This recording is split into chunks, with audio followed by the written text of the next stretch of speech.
সপ্তম বাংলাদেশি ইকরামুল হাসান শাকিলের এভারেস্ট জয় গড়লেন রেকর্ড। স্থগিতাদেশ বাতিল বা প্রত্যাহার না করলে নির্বাচন করতে পারবে না Awami League, EC Masud.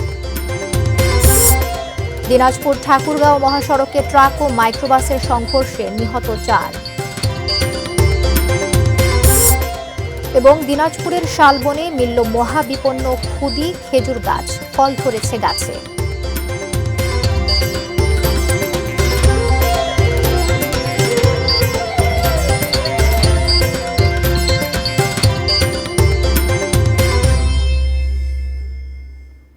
ATN news দেখছেন, দেশের খবরের সাথে আছি আমি জান্নাতুল ফিরদাউস কবিতা। এতক্ষণ শুনছিলেন আকিজ বশির গ্লাসের সৌজন্যে সংবাদ শিরোনামগুলো। এবারে পুরো খবর, আর শুরুতেই একটি সুখবর জানাবো। সপ্তম বাংলাদেশি হিসেবে মাউন্ট এভারেস্ট জয় করেছেন ইকরামুল হাসান শাকিল। কক্সবাজার থেকে পায়ে হেঁটে 84 দিনে এভারেস্টের শিখরে পৌঁছান তিনি। সোমবার পৃথিবীর সর্বোচ্চ পর্বতশৃঙ্গটির চূড়ায় পৌঁছে বাংলাদেশের পতাকা ওড়ান শাকিল। দুপুরে ফেসবুক পেজে দেয়া এক পোস্টে ইকরামুল হাসান শাকিলের অভিযান সমন্বয়কেরা এই তথ্য জানান। নেটওয়ার্ক না থাকায় বিস্তারিত তথ্য এখনও পাওয়া যাচ্ছে না বলেও জানানো হয় পোস্টে। গত 25 ফেব্রুয়ারি দুপুরে কক্সবাজারের ইনানি সমুদ্র সৈকত থেকে মাউন্ট এভারেস্টের চূড়ার উদ্দেশ্যে যাত্রা শুরু করেছিলেন ইকরামুল হাসান শাকিল।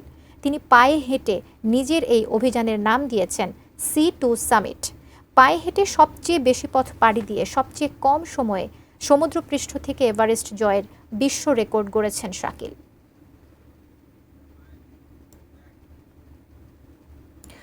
আওয়ামী লীগের নিবন্ধনের স্থগিতাদেশ বাতিল বা প্রত্যাহার না হলে দলটি নির্বাচন করতে পারবে না বলে জানিয়েছেন নির্বাচন কমিশনার আব্দুর রহমানিল মাসুদ।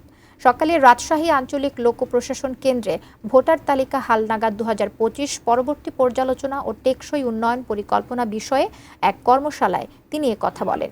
তিনি আরও জানান, প্রধান উপদেষ্টার বেঁধে দেওয়ার সময়ে নির্বাচন বাস্তবায়ন করতে সম্পূর্ণ প্রস্তুত নির্বাচন কমিশন। কর্মশালায় রাজশাহী বিভাগের বিভিন্ন জেলা ও উপজেলার 70 জন নির্বাচন কর্মকর্তা, তথ্য সংগ্রহকারী কর্মকর্তারা অংশ নেন। আমাদের নির্বাচনের সিস্টেমটাই হচ্ছে রাজনৈতিক দলরা অংশগ্রহণ করবে। কোন রাজনৈতিক দলরা? যারা নির্বাচন কমিশনের সাথে নিবন্ধিত। যেহেতু আপনি যে দলের নাম বললেন সেই দলের নিবন্ধন আপাতত স্থগিত আছে, আর স্থগিত থাকা অবস্থায় যদি নির্বাচন হয় তাহলে স্বাভাবিকভাবে ধরে নেওয়া যাবে যে তাদের অংশগ্রহণের সুযোগটা থাকবে না। চট্টগ্রামের জিয়া স্মৃতি জাদুঘরকে পূর্ণাঙ্গ জাদুঘরে পরিণত করার পরিকল্পনা নিয়েছে সরকার। দুপুরে চট্টগ্রাম সার্কিট হাউসে এক সংবাদ সম্মেলনে এই কথা জানান সংস্কৃতি বিষয়ক উপদেষ্টা মোস্তফা সরোয়ার ফারুকী। জিয়া স্মৃতি জাদুঘর পরিদর্শন করে সংবাদ সম্মেলনে তিনি জানান, আগামী বছর থেকে চট্টগ্রামের ঐতিহ্যবাহী জব্বারের বলি খেলা ও সাম্পান বাইচের সঙ্গে সংস্কৃতি মন্ত্রণালয় যুক্ত হবে। উপদেষ্টা বলেন, সংস্কৃতি যেন কোনো গোষ্ঠীর না হয়ে বরং পুরো বাংলাদেশের হয়, সেই জন্য কাজ করছে সরকার। এছাড়া দেশের আনাচে কানাচে ছড়িয়ে থাকা ইতিহাস ও ঐতিহ্য সংরক্ষণের উদ্যোগও নেওয়া হচ্ছে। পাশাপাশি শিক্ষা জীবনের শুরু থেকে শিক্ষার্থীদের সংস্কৃতি চর্চা বাড়ানোর জন্য আবারও নতুন কুড়ি চালুর কথা ভাবা হচ্ছে বলে জানান তিনি। উৎসব বলতে শুধুমাত্র যে জাস্ট উৎসব তা না, মানে যেটা আমাদের কালচারাল হেরিটেজের সঙ্গে আমরা লিঙ্ক আপ করতে পারি, এরকম জিনিসগুলোর আমরা একটা তালিকা করার কাজ দিয়েছি আপাতত শিল্পকলা একাডেমিকে। তারা তালিকাটা তৈরি করছে। এই তালিকা হওয়ার পরে এগুলো আমাদের ক্যালেন্ডারের মধ্যে ঢুকবে, ন্যাশনাল ক্যালেন্ডারে। জিয়া স্মৃতি জাদুঘরও আমাদের জাদুঘরের অন্তর্ভুক্ত একটা প্রতিষ্ঠান, যে 16 বছর এটা প্রায় ইনঅ্যাক্টিভ অবস্থার মধ্যে ছিল। আমরা মিউজিয়ামটা আমরা থাকা অবস্থাতেই এটার যে যা যা পরিবর্তন, সেই পরিবর্তনগুলো আমরা করতে পারবো।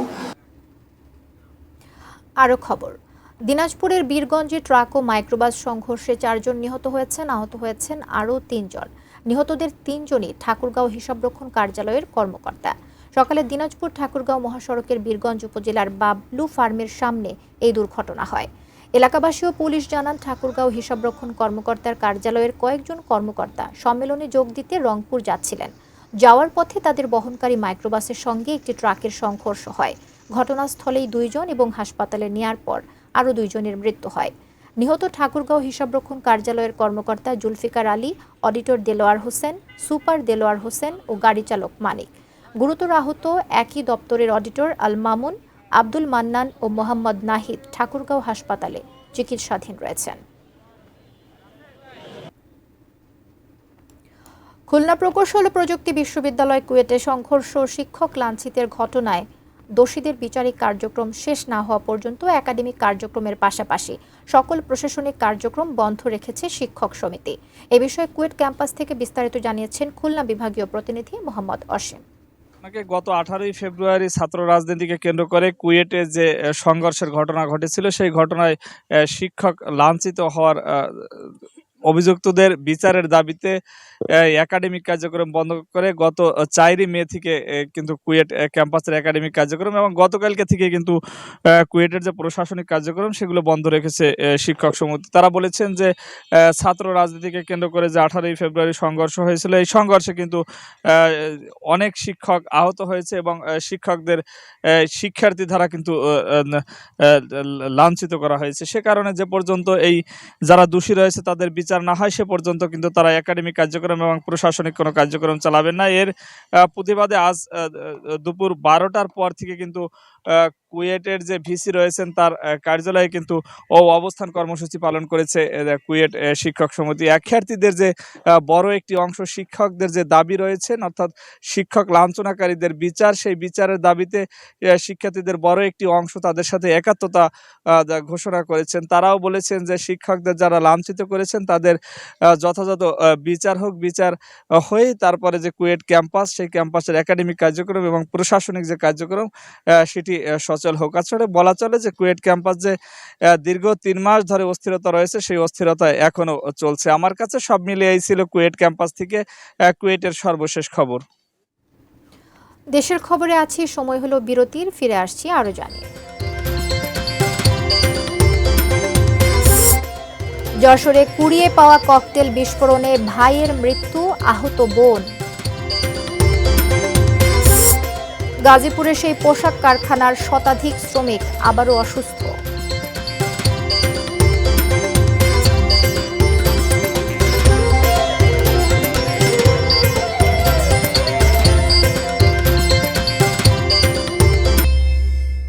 ফিরে এসে আবারও সবাইকে দেশের খবরে আমন্ত্রণ জানাচ্ছে। 3 দফা দাবি আদায়ে সকাল থেকে শাটডাউন কর্মসূচি পালন করছেন চাঁদপুর ইনস্টিটিউট অব মেরিন টেকনোলজির শিক্ষার্থীরা। কর্তৃপক্ষ মৌখিকভাবে দাবি মেনে নেওয়ার প্রতিশ্রুতি দিলেও তা প্রত্যাখ্যান করে আন্দোলন চালিয়ে যাওয়ায় অটল রয়েছেন শিক্ষার্থীরা। এ বিষয়ে বিস্তারিত জানিয়েছেন প্রতিনিধি বিল্লাল ঠালি। 3 দফা দাবি আদায়ে মেরিন টেকনোলজি একাডেমিতে চাঁদপুরে শিক্ষার্থী যারা আছেন তারা আন্দোলন করছেন। ইতিমধ্যেই তারা শাটডাউন কর্মসূচি ঘোষণা করেছেন একাডেমিক সকল কার্যক্রমের উপর। সকাল থেকে তারা এই চলমান কর্মসূচিতে অংশ নিচ্ছেন এবং তাদের যারা কর্তৃপক্ষ আছেন এই একাডেমির তাদের সাথে কথা বলছেন। ইতিমধ্যে একাডেমি কর্তৃপক্ষ এই শিক্ষার্থীদের সাথে এসে কথা বলেছেন। তারা তাদের এই যে দাবিগুলি আছে সেই দাবিগুলি মেনে নেওয়ার প্রতিশ্রুতি তারা শিক্ষার্থীদেরকে দিচ্ছেন, কিন্তু শিক্ষার্থী যারা আছেন তারা এই দাবিগুলি বারবার কর্তৃপক্ষের কাছ থেকে মেনে নেওয়ার আশ্বাস পেয়েছেন, কিন্তু বাস্তবায়ন তারা পাননি, যার কারণে তারা এই মূলত শাটডাউন কর্মসূচিতে নামতে বাধ্য হয়েছিলেন। যতক্ষণ না পর্যন্ত লিখিতভাবে তাদের এই 3 দফা দাবি মেনে নেওয়া হবে ততক্ষণ পর্যন্ত তারা এই আন্দোলন কর্মসূচি অব্যাহত রাখবেন। সরকারের বিভিন্ন মন্ত্রণালয়ের অধীনস্থ উপ সহকারী প্রকৌশলী যে পদটি আছে সেটি যেন এই মেরিন একাডেমি থেকে যারা পরীক্ষার মাধ্যমে উত্তীর্ণ হয় তাদের থেকেই যেন ওই পদগুলি পূরণ করা হয়, সেজন্য তারা দাবি করছেন। তারা লিখিতভাবে তাদের দাবি দেওয়া মেনে নেওয়ার ঘোষণা চাচ্ছেন এবং তারপরেই তারা তাদের এই কর্মসূচি স্থগিত করবেন বলে জানিয়েছেন। যশোরে কুড়িয়ে পাওয়া ককটেল নিয়ে ঘরের ভেতর খেলার সময় বিস্ফোরণে এক শিশু নিহত ও এক শিশু আহত হয়েছে। তারা আপন ভাই বোন। আহত শিশুদের স্বজনরা জানান সকালে শঙ্করপুর এলাকার বাসার ভেতরে খেলা করছিল 4 বছরের খাদিজা ও তার ভাই 6 বছরের সজীব। এ সময় হঠাৎ বিস্ফোরণের শব্দ শুনতে পান তারা। রক্তাক্ত অবস্থায় পড়ে থাকা ভাই বোনকে দ্রুত যশোর জেনারেল হাসপাতালে নেওয়া হয়। অবস্থা গুরুতর হওয়ায় প্রাথমিক চিকিৎসা দিয়ে তাদের ঢাকা মেডিকেল কলেজ হাসপাতালে পাঠান চিকিৎসকেরা। ঢাকায় আনার পথেই শিশু খাদিজা মারা যায়। এদিকে খবর পেয়ে যশোরের পুলিশ সুপার রনক জাহান সহ পুলিশ ও সেনা কর্মকর্তারা ঘটনাস্থল পরিদর্শন করেছেন।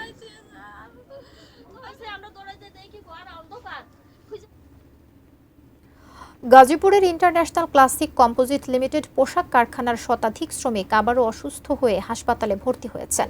গত শনিবারও একই কারখানার শতাধিক শ্রমিক অসুস্থ হয়ে পড়েছিলেন। আজ অসুস্থ শ্রমিকদের স্থানীয় সিটি মেডিকেল কলেজ হাসপাতালে ভর্তি করা হয়। শ্রমিকরা জানান, সকালে কাজে যোগ দেওয়ার পরপরই তাদের মাথা ঘোরা ও বমি ভাব হতে থাকে। কেউ কেউ শ্বাসকষ্টের সমস্যার কথাও জানান। সিটি মেডিকেল কলেজ হাসপাতালের মেডিসিন বিভাগের রেজিস্ট্রার ডাক্তার সাইম কবির জানান, প্রচণ্ড গরম, পানিতে দূষণ ও তীব্র মানসিক চাপ থেকে একসাথে এতজন অসুস্থ হয়ে পড়তে পারেন। প্রাথমিক চিকিৎসা শেষে সবাই এখন ভালো আছেন বলেও জানান তিনি। ডায়াগনোসিসটা যদি আপনাদেরকে আমি বলি, তাহলে আমরা এটা সাইকোলজিক্যালি তারা একটু দুর্বল, এটাই আপাতত আমাদের প্রাথমিক ধারণা। ইনিশিয়ালি কিছু কেস আমরা এমন পেয়েছি যেগুলো হচ্ছে যে পানির কারণেই নিয়ে আসছিলেন, পানির সমস্যা, গরম থেকেও হতে পারে ব্যাপারগুলো। আর পরবর্তীতে যা আমরা ধারণা করতেছি এটা হচ্ছে যে বাকি কেসগুলো যা আমরা পাচ্ছি অতিরিক্ত মানসিক চাপ থেকে তাদের এই সমস্যা হচ্ছে, যেটাকে আমরা মেডিকেলের ভাষায় বলি মাস সাইকোজেনিক ইলনেস। টানা বৃষ্টির কবলে শেরপুর জেলা। উজানে ভারতের মেঘালয় ও আসাম রাজ্যেও ব্যাপক বর্ষণ হওয়ায় শেরপুরে আগাম বন্যার সতর্কতা জারি করেছে প্রশাসন। জেলা প্রশাসন থেকে জানানো হয়েছে, সীমান্তবর্তী 3 উপজেলায় পাহাড়ি ঢলে আকস্মিক বন্যা হতে পারে। উপজেলা 3টিতে সতর্ক অবস্থা জারি করে মাইকিং এবং বন্যা মোকাবেলায় প্রস্তুত থাকার জন্য বিভিন্ন দপ্তরকে চিঠি দেওয়া হয়েছে। জেলার নালিতাবাড়ির ভোগাই ও চেল্লাখালী, ছিনাইগাতির মহারশি ও মালিছি এবং শ্রীবর্দীর কর্ণছুড়া নদীর পানি বিপদসীমার নিচ দিয়ে প্রবাহিত হলেও প্রতিদিনই বাড়ছে। এরই মধ্যেই বেশিরভাগ জমির ধান কাটা হয়ে গেছে। বাকি ধান কেটে ঘরে তোলার জন্য কৃষকদেরকে পরামর্শ দিয়েছে কৃষি বিভাগ। বন্যা মোকাবেলায় আগাম প্রস্তুতি সহ প্রয়োজনীয় ব্যবস্থা নিয়েছে জেলা প্রশাসন। আমরা সব জায়গায় কৃষকদের জানানোর চেষ্টা করছি যেন খুব দ্রুত ধান কেটে ফেলে, যদি বন্যা হয় ধানগুলো যেন বিনষ্ট না হয়। গতকাল শ্রীবর্দীতে মাইকিংও করা হয়েছে এবং আমাদের স্থানীয় যে চেয়ারম্যান মেম্বার তাদেরকেও জানানো হচ্ছে, গ্রামপুর জানানো হচ্ছে, প্রত্যেকটা কৃষকের কানে যেন যায় যে বন্যার আশঙ্কা আছে। দেশের খবরে আছি, সময় হলো বিরতির, ফিরে আসছি, সাথে থাকুন।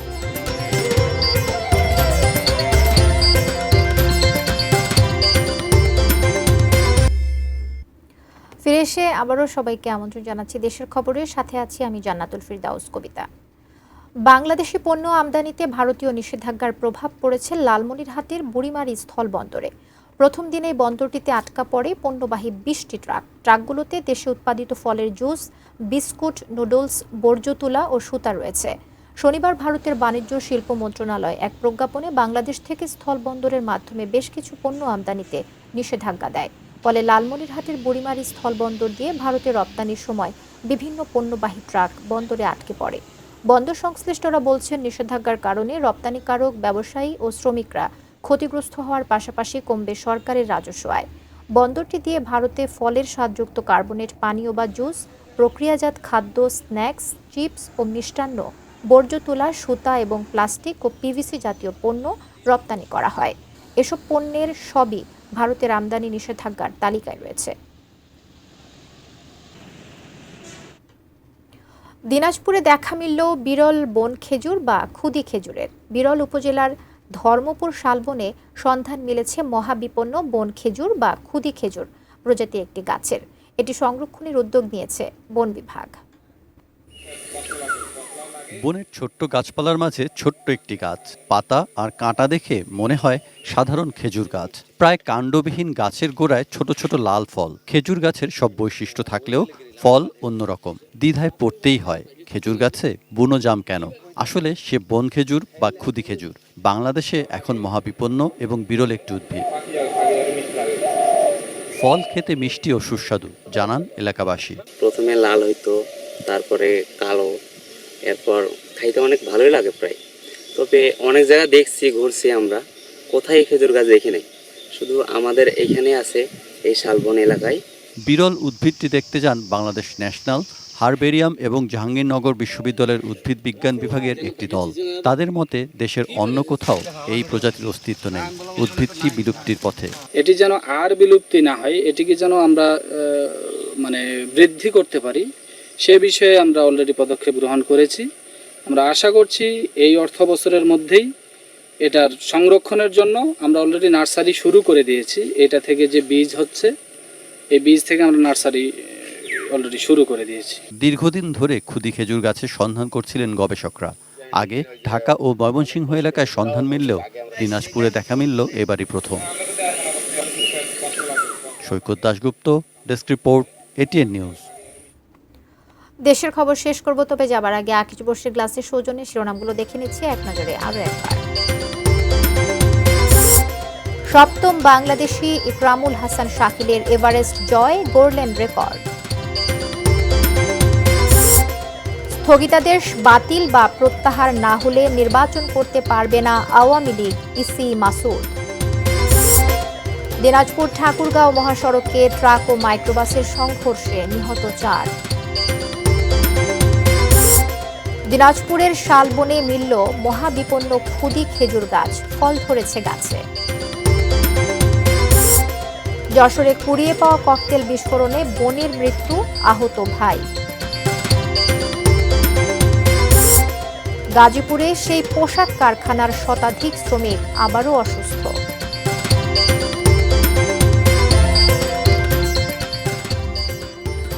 এই ছিল দেশের খবর। কাল আবারও একই সময় দেখার আমন্ত্রণ জানিয়ে আজকের মতো বিদায় নিচ্ছি। ধন্যবাদ।